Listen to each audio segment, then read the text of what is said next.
오늘 갈라디아서 9번째 설교입니다. 지난번에는 갈라디아서 4장 8절부터 20절의 본문 말씀에서 선거의 제일 되는 목적에 대하여 설교하였습니다. 특별히 4장 19절 말씀을 우리가 묵상을 했었습니다. 바울 사도가 말했습니다. 나의 자녀들아 너희 속에 그리스도의 형상을 이루기까지 다시 너희를 위하여 태산하는 수고를 하느니 바울 사도의 삶의 최고의 목표였고 모든 그리스도인들의 삶의 목표가 우리 안에 그리스도가 온전하게 이루어지는 것, 우리가 그리스도를 온전하게 닮아가는 것이 소중합니다. 하나님께서는 아브라함에게 하나님의 약속을 주셨고 인간이 태어나서 자라가듯이 우리의 믿음도 갓난아기부터 장년에 이르기까지 그리스도의 장성한 분량에 이르기까지 자라가고 성숙해야 합니다. 성도의 삶에서 제일 되는 목적은 우리 안에 그리스도의 형상을 이루는 것입니다. 그리스도의 형상을 이루어 가시겠다는 하나님의 약속을 믿고 오래 참는 인내를 통하여 우리는 그리스도를 닮아가야 합니다. 빌립보서 1장 6절 말씀에서 바울이 또한 말씀하시기를 우리 안에 선한 일을 시작하신 이가 그리스도 예수의 날까지 온전히 이루시겠다고 말씀합니다. 우리 안에 새로운 생명을 주셨을 뿐만 아니라 단순하게 태어나는 것만으로 인간의 역할이 아니라 성숙한 사람으로 교육을 통하여서 운동을 통하여서 인간관계를 통하여서 더 나아가서 사회생활 속에서 직업생활과 또한 자녀를 키우고 사회에 공헌하는 이 모든 관계를 통하여서 온전한 사회인으로 성숙한 인간으로 자라가기를 원하는 것이 부모의 마음입니다. 마찬가지로 하나님께서 우리를 예수 그리스도 안에서 이 땅에 태어나게 했다고 단지 예수 안에서 구원, 단지 예수 안에서 내가 천국 가는 것만으로 만족한다면 그것은 온전한 부모의 마음이 아닙니다. 그리스도인데 내가 예수 믿고 구원 받았다고 기뻐하는 것을 끝나버린다면 예를 들어서 나이가 20, 30이 되었는데도 아직도 기저귀를 차고 혹은 사람들에게 의지하는 그런 존재가 되는 경우가 참 많이 있습니다.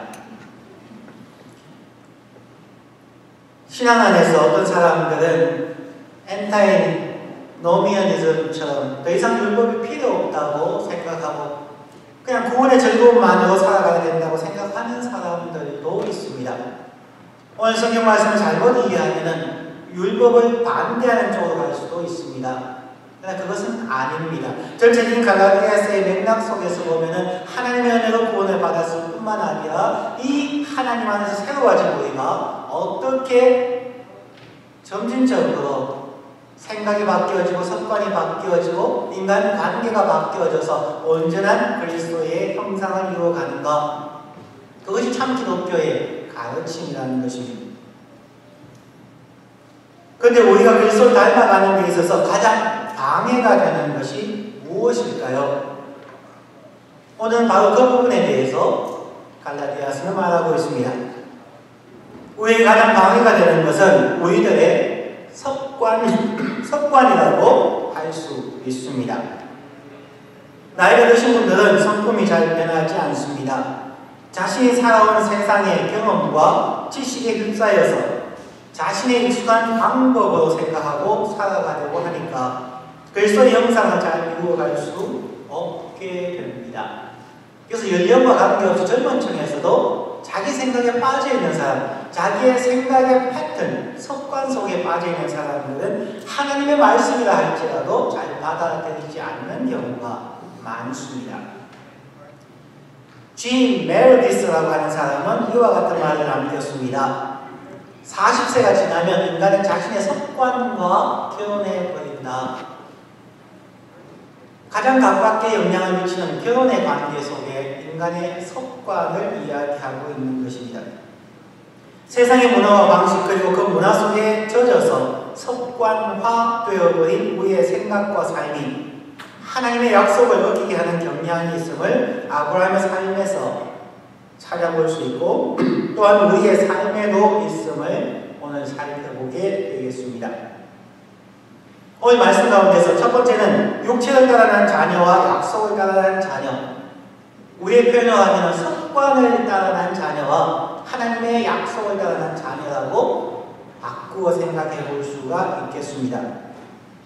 오늘 본문의 두 여자 사레와 하가의 이야기는 창세기 16장에 나오는 아브라함의 이야기입니다.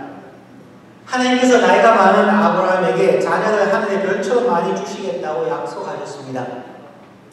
처음 창세기 12장에 나오는 아브라함을 부르는 그 장면에서부터 하나님께서 아브라함을 통해서 모든 민족들에게 모든 방언에게 하나님의 축복을 주시겠다는 약속을 주셨습니다.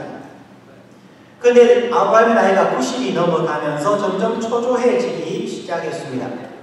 오늘 본문에 나오는 아브람과 사레라고 나오는데 이해를 돕기 위해서 잠시 설명을 드리면 본래 이름이 아브람과 사레였습니다. 근데 창세기 17장에서 하나님의 언약을 주시고 믿음을 통하여서 그의 이름이 바뀌어집니다. 아브람이 아브라함으로 바뀌고 사레가 사라로 바뀌게 됩니다. 구약 성경에서 이름을 바꾼다는 것은 하나님과의 새로운 관계를 의미합니다. 새로운 관계 속에 들어가게 되었다는 표현이죠.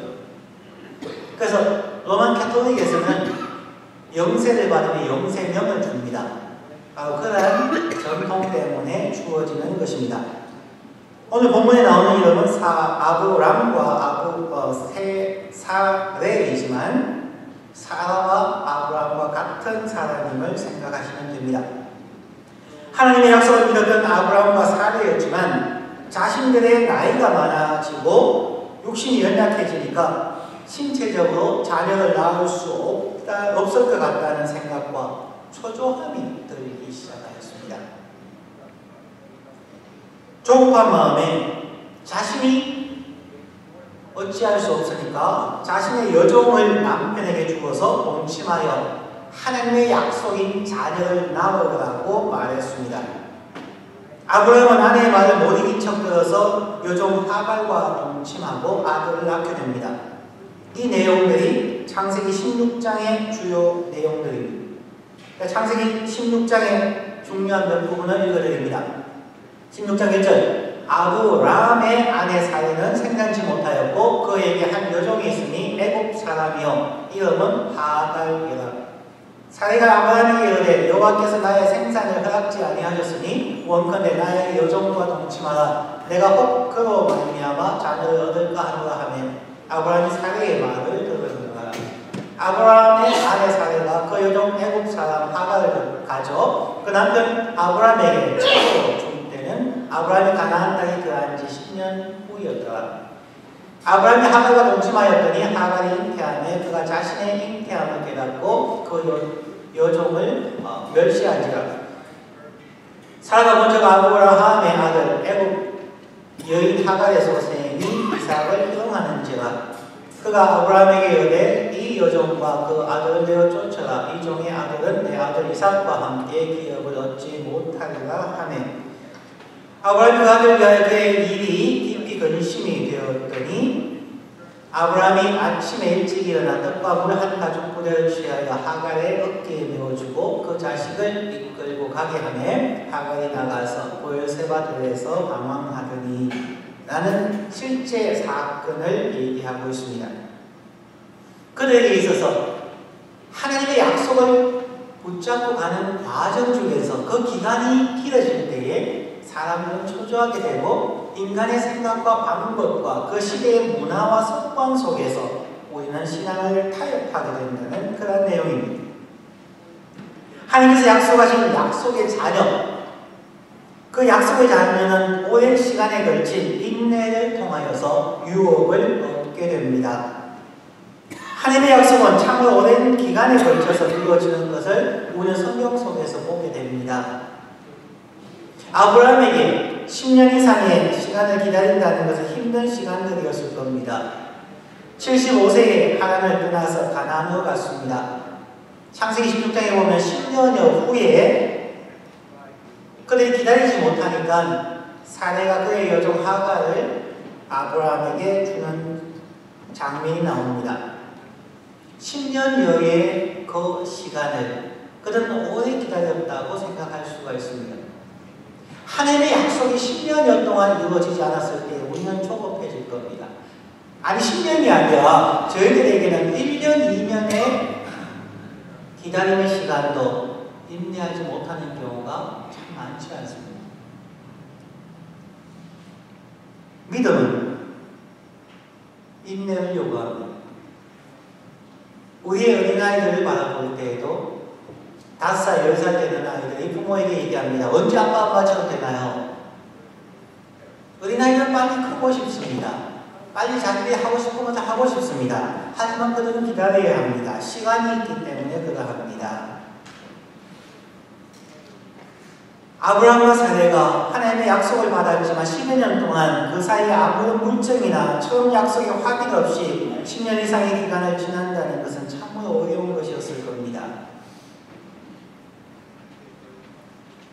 하나님의 시간과 우리의 시간의 차이는 우리가 생각할 수 있는 기간표 이상의 시간들이 될 수 있고 이것이 우리의 믿음을 뒤흔드는 시험이 됩니다. 하나님의 약속은 하나님의 백성들의 인내를 요구합니다. 하나님이 어떤 분입니까? 어떤 고린도전서 13장의 사랑장에서 볼 때에 사랑의 첫 번째 특징이 사랑은 오래 참고라고 나옵니다. 즉 하나님의 첫 번째 속성도 오래 참음입니다. 약속을 하셨으면 오래 참는 인내가 필요합니다. 우리의 예상을 뛰어넘는 시간이라 할지라도 하나님의 약속을 붙잡고 오래 참는 인내가 필요하다는 거죠. 예상했던 시간보다 길어짐에 따라 사람들은 인간적인 생각을 하게 됩니다. 예수님도 그 인간적인 생각과 하나님의 약속을 붙잡고 살아가는 인내 차이에 몇 가지 예화를 들고 있습니다. 마태복음 25장에 보면은 신랑을 맞으러 나간 10처녀의 비유가 나옵니다. 마태복음 25장 5절 말씀에 보면은 신랑이 더디 오므로 다 졸며 잘세라고 말합니다. 자신이 생각했던 것보다 그 이상의 시간에 대한 인내를 하지 못했던 그들, 여분의 기름을 준비한 5처녀는 신랑을 맞았고 충분히 준비하지 못한 5처녀들은 기름을 구하러 갔다가 신랑을 만나지 못하였습니다. 사람들의 생각과 계획이 하나님의 생각과 달라질 때에 문제가 생김을 보여줍니다. 또한 누가복음 12장 5절 말씀에서 보면은 예수님께서 진실한 청지기의 자세에 대하여 설명하고 있습니다. 누가복음 22장 45절 만일 그 종이 마음에 생각하기를 주인이 더디오리라 하여 노비를 때리며 먹고 마시고 취하게 되면 심판을 받게 될 것이라 말씀합니다. 사람들은 자신들의 판단에 의하여 하나님의 약속을 해석하고 자신의 방법으로 살아갈 때에 하나님의 심판을 받게 됩니다. 오늘 본문에서 아브라함과 사레가 하나님의 약속이 더디 이루어짐을 느끼고 자신들의 방식으로 여종을 남편에게 주었고 남편과 여종의 잠자리를 통하여서 이스마엘을 낳습니다.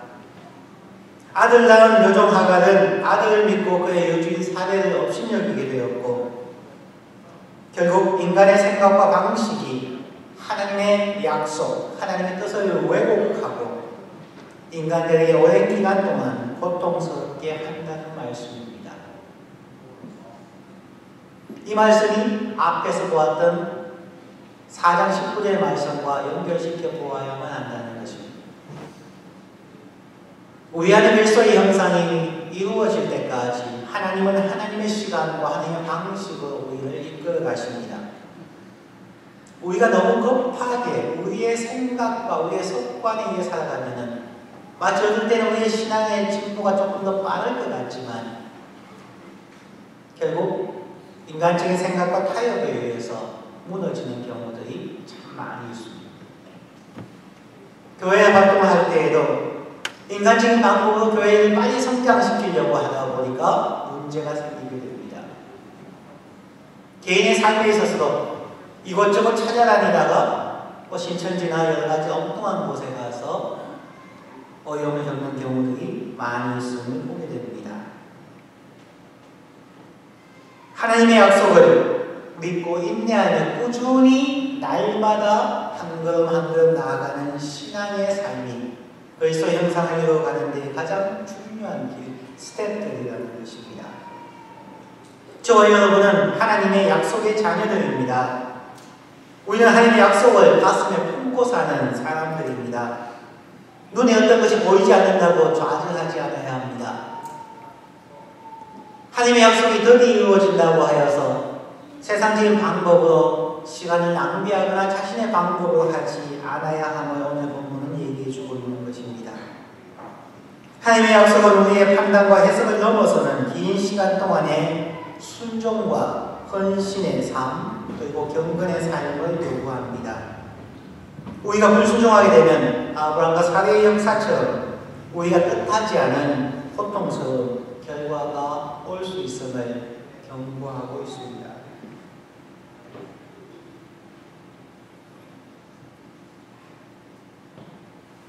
아브라함과 사례의 인간적인 생각과 그 당시의 문화 그리고 그들의 습관에 의해서 그들은 이스마엘을 낳았고 그로 인하여서 이삭의 자손들과 이스마엘의 자손들이 수천 년 이상의 시간 동안 갈등과 고통을 일으키고 있는 것 오늘날까지도 그러한 갈등이 계속되고 있음을 우리는 보고 있습니다. 믿음의 조상 아브라함의 후손들이 하나님의 언약과 말씀에 불순종하고 하나님을 떠나갔기에 그들의 방법으로 떠나갔기에 하나님은 그들을 돌이키게 하기 위하여 출애굽 백성들에게 십계명을 포함한 율법을 주셨습니다. 이스라엘의 불순종으로 인하여 그들의 타협으로 인하여 주어진 것이 율법이고 그 율법을 통하여 죄가 무엇이며 우리가 온전한 죄인들이라는 것을 깨닫게 하기 위하여 주신 것이 율법입니다. 그러나 우리 개혁주의에서는 이 율법의 두 가지 기능들, 죄가 무엇인지 알게 하고 우리가 죄인임을 알게 하는 것 이상으로 세 번째 율법으로 이 율법을 지킴을 통하여 하나님 앞에서 감사하는 삶을 살게 하는 것입니다. 율법 자체가 나쁜 것은 아닙니다. 율법은 우리의 행복을 위하여 하나님 앞으로 나아가게 하기 위하여 주신 하나의 교과서에 해당한다는 것을 우리는 알게 됩니다. 지금까지 몇 가지 말씀드린 성경의 예를 들어 설명드린 이유는 우리 하나님의 백성들이 하나님의 약속을 오래 참음으로 인내하지 못하고 육체를 따라 생각하고 인간적인 잔꾀를 보이면 혹은 인간의 습관적인 방법을 행하게 되면 우리는 약속의 자녀가 아니라 육체의 자녀를 낳은 것처럼 엉뚱한 갈등과 비극을 초래하게 된다는 것을 알아야 합니다. 하나님께서 하나님의 말씀 성경을 통하여 주신 하나님의 약속에 대하여 우리는 오래 참음으로 순종하는 일상의 삶을 살아가야 한다는 것입니다. 자, 그러면 궁극적인 하나님의 약속은 무엇입니까? 그 약속은 바로 예수 그리스도입니다. 하나님의 약속이신 예수 그리스도를 우리의 구주로 영접하고 믿음으로 살아가는 것이 첫 번째입니다. 또 두 번째는 예수 그리스도의 재림 때까지 우리는 청지기로서 하나님의 약속을 믿으며 성실하게 날마다의 삶을 살아가는 것이 두 번째입니다. 이 과정을 통하여 우리는 성숙하게 되고 그리스도의 형상을 회복하게 되는 것입니다. 예수님의 재림이 언제인지 모른다는 핑계로 육체적인 생각과 잔꾀를 부리는 삶을 사는 사람은 어리석은 다스처녀 혹은 부의한 청지기처럼 하나님의 심판을 받게 될 것입니다.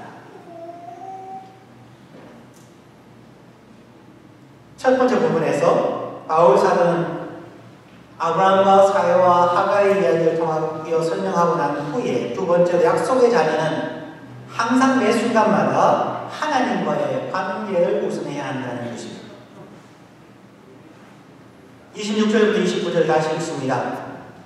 오직 위에 있는 예루살렘은 자유자니 곧 우리 어머니라. 기록된 바 잉태치 못한 자여 즐거워하라. 그렇지 못한 자여 소리질러 외치라. 이는 홀로 사는 자의 자녀가 남편 있는 자의 자녀보다 많음이라 하였으니 형제들아 너희는 이삭과 같이 약속의 자녀라. 그러나 그때에 육체를 따라 난 자가 성령을 따라 난 자를 핍박한 것 같이 이제도 그러하도다. 요즘 하갈이 여주인인 사례를 핍박하고 아브라함에게 스트레스를 준 것처럼 오늘날도 세상적인 방법으로 살아가는 것이 순간적으로 세상을 성공적으로 살아갈 수 있는 것처럼 보이집니다. 그러나 하나님의 약속을 받아서 믿음으로 살아가는 사람들은 인내하며 자신의 믿음의 삶에 충실해야만 합니다. 즉 항상 하나님의 약속을 기억하며 하나님의 약속을 믿고 인내하며 성실하게 살아가야 하는 것을 얘기해 줍니다. 바울 사도가 이 갈라디아서 4장 26절에서 29절의 내용을 설명하는 것은 이사야서 54장에서 인용하고 있는 부분입니다. 즉 갈라디아서 4장 26절부터 29절의 내용이 무엇인가를 알기 위하여서 이사야서 54장의 배경을 아는 것이 중요합니다. 54장, 이사야서 54장 1절 말씀. 잉태치 못하며 생산치 못한 너는 노래할지어다. 그렇지 못한 너는 외쳐 노래할지어다. 홀로 된 여인의 자식이 남편 있는 자의 자식보다 많음이니라. 여호와의 말이니라. 이 말씀이 사례의 이야기이지만 왜 이사야가 그 당시 이스라엘 백성들에게 이 말씀을 하였을까요? 하는 것입니다. 바울이 창세기에서 인용하지 아니하고 이사야에서 인용했다는 것은 이사야 시대에 특별한 의미를 가졌기 때문에 바울이 인용했을 것입니다. 그러면 우리는 이사야서에서의 내용을 생각해 보아야만 합니다. 왜 이사야가 이 얘기를 하였을까요? 이사야 시대에 이스라엘 백성들은 바벨론에 포로 잡혀갔습니다. 포로 잡혀가는 이스라엘 백성들에게 이 말씀을 하고 있다는 것입니다. 유대인들이 타국 땅에 잡혀갔을 때에 그들이 잉태하지 못하고 곤고한 삶, 이방인의 삶, 노예의 삶을 살아가는 그들, 그 고통받는 사람들에게 이사야는 이 말씀을 하고 있습니다. 그들에게 하나님이 약속하신 70년이 되었을 때에 다시 예루살렘으로 불러들이겠다는 하나님의 약속을 믿고 그 노예 생활 속에서도 하나님과의 관계를 우선하며 인내하며 견디는 삶에 대해서 강조하고 있다는 것입니다. 그리고 결과가 무엇인가? 바벨론에 잡혀가서 70년 동안 고통받으면서 믿음으로 살다가 70년 후에 3차에 의해서 가나안으로 돌아온 그 백성들, 수르바벨을 통하여서 혹은 3차에 걸쳐서 그들이 돌아올 때에 70년 동안의 그들의 모든 삶, 직장, 가족, 그들의 터전을 옮긴다는 것은 참으로 어렵습니다. 미국에서 70년 동안 이민생활을 하시다가 한국에 다시 돌아가라고 한다면 생각은 쉽지만 그게 쉽지 않습니다. 70년 후에 삶을 옮긴다는 것은 너무나 힘든 것입니다. 그런데 하나님의 약속을 믿고 살았던 바벨론 포로 생활을 했던 이스라엘 백성들, 타협하지 아니하고 그 약속을 붙잡고 살다가 하나님께서 떠나라고 했을 때에 그들의 모든 터전을 버려두고 인간관계를 버려두고 비즈니스를 버려두고 모든 것을 청산하고 이스라엘, 가나안, 예루살렘으로 돌아온 그들의 숫자가 포로 생활을 하지 아니하고 가나안에 남아있었던 사람들의 숫자보다 많았다는 것입니다. 두 번째는 하나님의 약속을 믿고 70년 동안의 포로 생활을 하고 돌아온 자들에게 예루살렘과 가나안 땅을 주었다는 것입니다. 바벨론에 남아있었던 자들도 아니고 가나안에 남아있었던 자들도 아니고 그들이 먼저 소유하고 있었다고 생각했던 그 가나안 땅이나 예루살렘을 그들에게 주지 아니하고 하나님의 약속을 품고 70년을 인내하다가 돌아온 바로 그들에게 예루살렘을 회복시켜 준다는 거죠. 가나안 땅을 그들에게 준다는 거죠. 그러면 바울 사도가 오늘 갈라디아 교인을 향하여서 잉태치 못하는 자여 생산치 못하는 자여라고 얘기할 때에 사라를 통하여 주어진 이삭을 말하고 있는 것이지만 이사야 시대의 바벨론 포로 생활의 고통 속에서도 70년을 견뎠던 그들에게 하나님께서 어떻게 하셨는가를 바라보라는 것입니다. 70년을 견디라는 것입니다. 하나님의 약속에 신실하라는 것입니다. 그 사람들이 어떻게 되었습니까? 이사야서 54장 5절 말씀. 이는 너를 지으신 자는 너의 남편이시라 그 이름은 만군의 여호와시며 너의 구속자는 이스라엘의 거룩한 자시라 온 세상의 하나님이라 칭함을 받으실 것이며 하나님께서 약속을 지키고 인내하며 순종한 사람들에게 나는 너를 지은 너의 남편이라고 얘기합니다. 그냥 약속을 받았다는 사람이 중요한 것이 아니라는 것입니다. 그냥 자기 뜻대로 자기 생각대로 이것저것 다니면서 내가 교회에 소속되었고 내가 그리스도인이라고 얘기하는 사람이 아니라 하나님의 약속을 품고 그것이 포생활이라 할지라도 핍박의 생활이라 할지라도 그 약속을 붙잡고 인내한 사람, 그 하나님의 말씀 앞에 자기의 모든 것을 내려놓고 순종해서 길을 가는 사람들,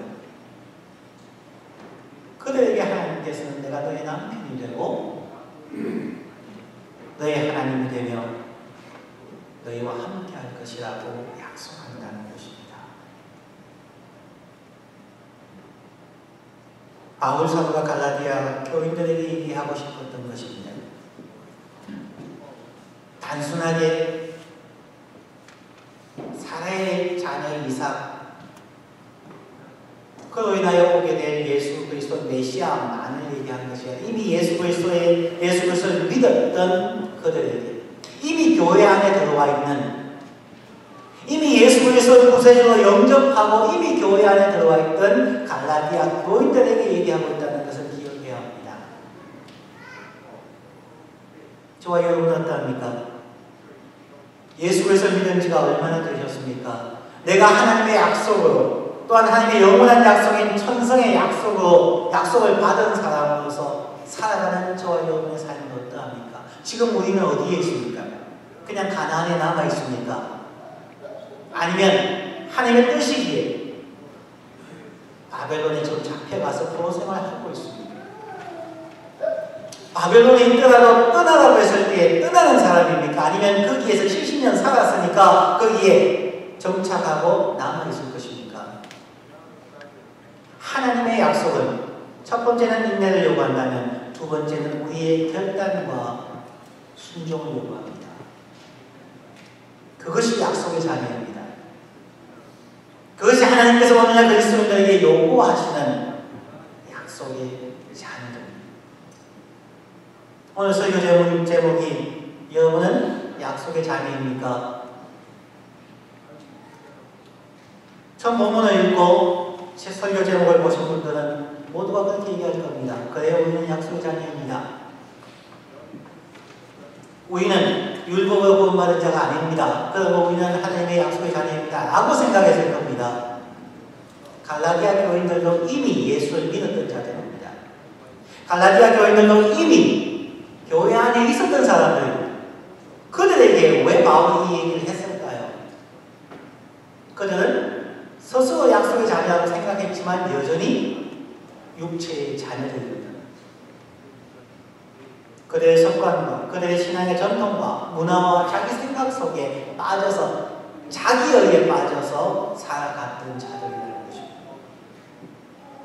4장 19의 내용처럼 그리스도의 형상이 이루어질 때까지 하나님의 약속을 붙잡고 어떤 어려운 상황 속에서도 약속을 가지고 인내하며 하나님의 말씀 앞에서 순종하는 사람들이 약속의 자녀라는 것을 바울 사도는 오늘 강조하고 싶은 것입니다. 그러면 우리는 이제 어떻게 살아야 할까요? 오늘 보면 30절에서 계집종과 그 아들을 내어 쫓으라고 이야기합니다. 30절. 그러나 성경이 무엇을 말하느냐? 계집종과 그 아들을 내어 쫓으라. 계집종의 아들이 자유하는 여자의 아들로 더불어 유업을 얻지 못하리라 하였느니라. 약속을 믿고 살아가는 하나님의 백성들은 한때의 실수와 삶의 방식이었던 육체의 방식들, 세상의 풍조와 문화에 잡혀 살았던 그 모든 방식들을 우리의 삶에서 생각에서 내어 쫓아야 합니다. 세상과 짝하였던 습관이나 방식, 자신의 생각과 경험에 근거했던 방식들을 과감하게 내어 쫓고 하나님의 말씀과 약속을 의지하며 살아야 합니다.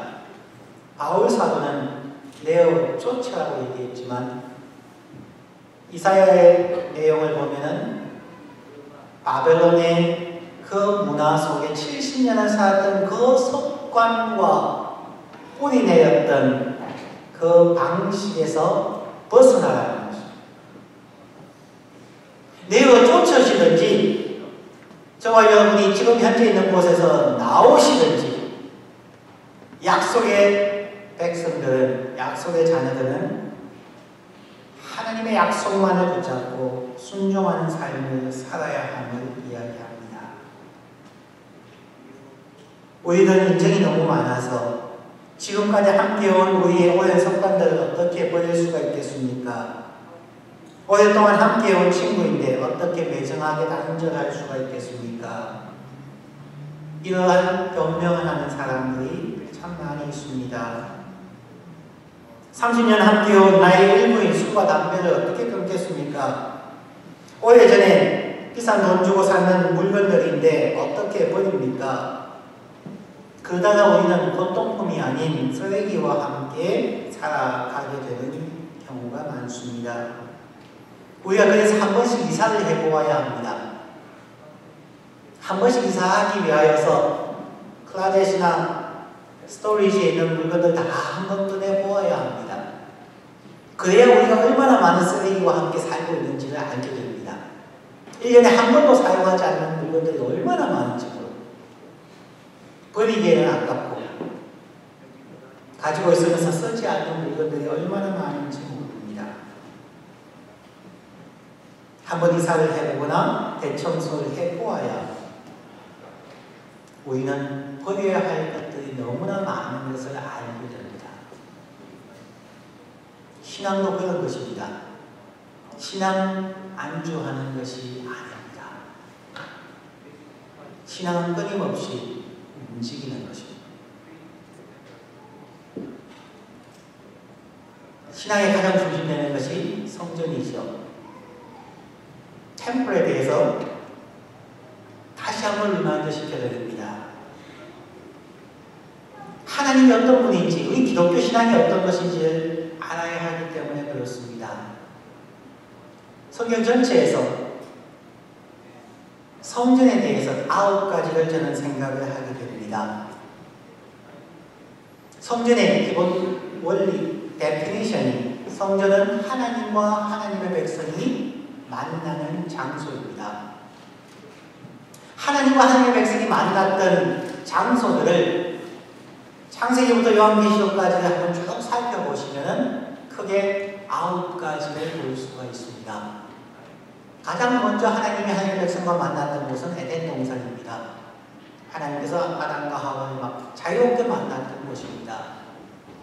두 번째, 하나님께서 하나님의 백성들 만났던 곳은 노아의 방주입니다. 모든 백성들이 죄로 인해 죽어갈 때 하나님은 하나님의 백성들과 함께 노아의 방주 속에서 만나시고 그들을 지켜주셨습니다. 세 번째는 하나님의 백성들이 애굽으로 가서 포로 생활과 고통 속에서 하나님을 잊어갈 때 하나님은 모세의 갈대상전을 통하여서 하나님은 거기에서 모세를 만나주셨을 뿐만 아니라 모세를 통하여 이끌어낸 하나님의 백성을 만나주신 곳입니다. 네 번째 성전은 하나님께서 하나님의 백성들을 위하여서 모세를 통하여서 성막, 타버네클 혹은 텐트를 만들라고 얘기하셨습니다. 그래서 12지파가 있으면 하나님의 성막이 있고 성막 동편에 세 지파, 서쪽에 세 지파, 남쪽에 세 지파, 북쪽에 세 지파로 항상 진을 치게 만드셨습니다. 그렇게 행진하게 하셨습니다. 다섯 번째 성전이 솔로몬의 성전입니다. 여섯 번째 성전은 예수 그리스도입니다. 예수 그리스도 안에서 하나님과 하나님의 백성을 만납니다. 일곱 번째는 초대교회입니다. 마가의 다락방을 비롯하여서 가정교회로 만났었습니다. 어느 특정한 장소가 있는 곳이 아니었습니다. 여덟 번째는 그리스도의 몸입니다. 하나님의 성령이 너희 안에 거하신 줄 알지 못하냐, 너희 몸이 거룩한 성전인 줄 알지 못하느냐고 말합니다. 마지막 아홉 번째는 요한계시록을 하는 새하늘과 새 땅에서 이루어지는 하나님과 하나님의 백성이 만나는데 요한계시록 분명하게 말합니다. 내가 또 보니 그곳에 성전이 없더라고 이야기합니다. 왜냐하면 그냥 새하늘과 새 땅에서 하나님과 하나님의 백성이 함께 만나는 것입니다. 자, 9가지 성전의 역사를 쭉 봤을 때에 8가지는 똑같은데 한 가지가 틀립니다. 8가지는 하나님께서 시작하신 성전입니다. 하나는 인간이 만든 것입니다. 8가지는 움직이는 것입니다. 단 하나만 고정시켜버렸습니다. 하나님의 성전은 하나님이 시작하셔서 에덴 동산과 노아 방주와 갈대상자와 성막과 예수 그리스도와 초대교회와 성도의 몸과 새하늘과 새 땅은 하나님께서 만드셨고 이 특징은 움직여갑니다. 단 하나 인간이 만든 것이 있습니다. 그것이 솔로몬의 성전입니다. 왜 만들었을까요? 다윗이 자기의 왕궁을 만들고 나서 보니까 자기는 왕궁에 사는데 하나님의 법궤가 천막에 있는 것을 그는 볼 수가 없었습니다. 그래서 성전을 만들게 해달라고 하나님 앞에 요구했는데 하나님은 반대하셨습니다. 자꾸 간청하니까 그러면 너 시대는 안 되고 너 아들 시대에 해주겠다고 해서 만든 것입니다. 하나님은 움직이셔야 합니다. 순례의 하나님입니다. 하나님은 한 곳에 머무르실 수 없으신 분이셨습니다. 하나님은 끊임없이 움직여 다니시는 분이셔야만 합니다. 순례의 하나님이기 때문입니다. 그러기에 하나님은 고정되기를 원치 않는데 인간의 성전이 솔로몬의 성전이 땅에 기초를 쌓고 성전을 만들어서 하나님을 고정시켜버렸습니다.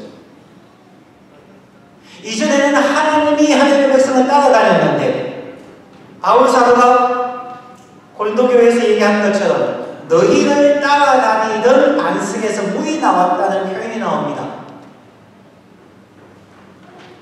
광야 생활할 때에 바울의 고백은 반석이 그들을 따라다녔다고 표현하고 있습니다. 그냥 모세가 가다가 반석이 있어서 두드리는 것이 아니라 하나님이 그들을 따라다녔었다는 것을 강조하고 있습니다. 그런데 사람이 하나님을 고정시켜버렸습니다. 사람이 성전을 만들었습니다. 사람이 성전을 만들고 나서부터 그 다음부터는 그 성전을 지키기 위해서 교회 재정의 80%를 집어넣는 교회들도 있습니다. 하나님의 뜻이 아닌 사람의 방법으로 교회를 만들어버리고 건축을 해버렸기 때문에 하나님도 고정되어버렸고 기독교인들도 고정되어버렸고 하나님의 축복이 흘러가는 것이 아니라 그곳에 가두어져 버렸어요.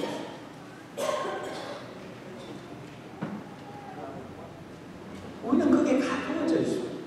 건물 안에 가두어져 버렸어요. 건물을 짓는 데 모든 것을 투자하고 건물을 유지하는 데 하나님의 모든 축복을 소비하고 있는 것입니다.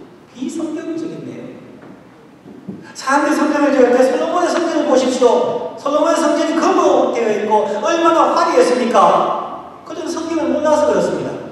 솔로몬의 성전은 성경적이지 않습니다. 하나님이 원하는 성전이 아니었습니다. 그런데 하나님의 성전이 아닌 성경이 원하지 않는 성경을 모범 삼아서 우리는 교회를 화려하게 짓고 교회의 모든 것을 투자하고 있다는 거죠. 그냥 교회가 건물이 허물어지고 있으면 허물어지게 두십시오. 중요한 것은 순리하는 하나님, 백성들 사이에, 백성들 가운데 들어가시는 하나님을 따라서 우리가 사람 사이로 들어가야 한다는 것이죠. 오늘 말씀 30절 말씀에 계집종과 그 아들 내어 쫓아라. 이사야가 그 바벨론 포로에 가 있는 사람들에게 지금 있는 곳에서 나오라. 고정시키는 모든 것들로부터 인간의 성품과 방식에 있는 모든 것들을 내어 쫓고 그곳에서부터 나오라. 언제까지? 하나님의 약속을 따라서 우리가 그리스도의 형상을 회복할 때까지. 우리가 자꾸 이사하다 보면은 우리가 불필요한 것들과 함께 산다는 것을 알게 됩니다.